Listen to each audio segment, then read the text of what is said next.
और बुरा न मानो होली है। मिक्स बाय विकास और बिहारी। बुरा न मानो होली है।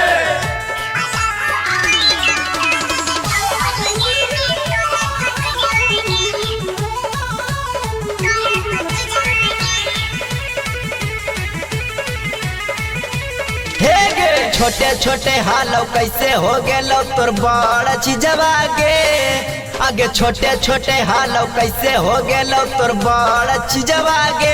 अलगो हवाई लौता ललकौ होलिया में तोरा तो जीजवा गे।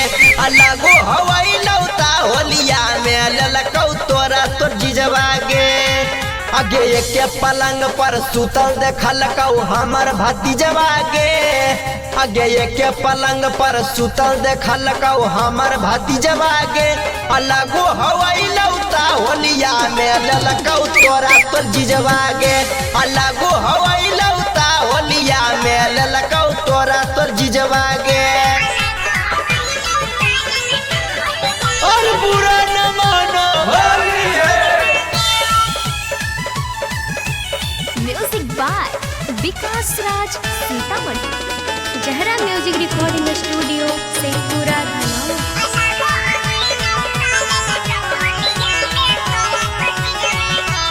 हे गे ऐसन कहीं काम बादा नाम हौ तोर नाम आगे। गोतिया नया सब जानौ सो रहा कौ गाम आगे।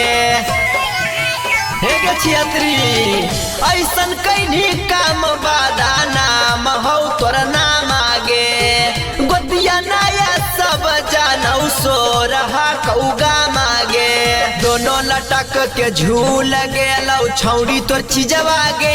अलगो हवाई लौता होलिया में ललकौ तोरा तोर जीजवा गे।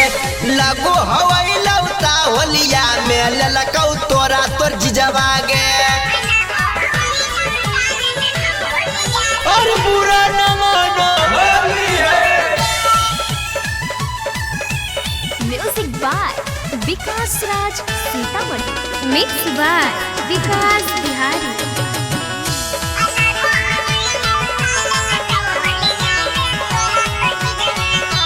हे गे होबो नहीं हालो जब तोरा जवानी के बिख बरदास गे। चल जैथिल छौड़ी तो हो कराना के पास गे।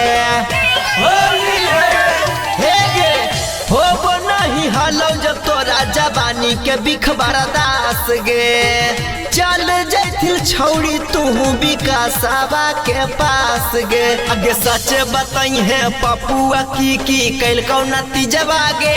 त लागो हवाई लौता होलिया में ललकौ तोरा तोर जीजवा गे। लागो हवाई लौता होलिया में ललकौ तोरा तोर जीजवा गे। जहरा music recording studio Sheikhpura Dhanaura.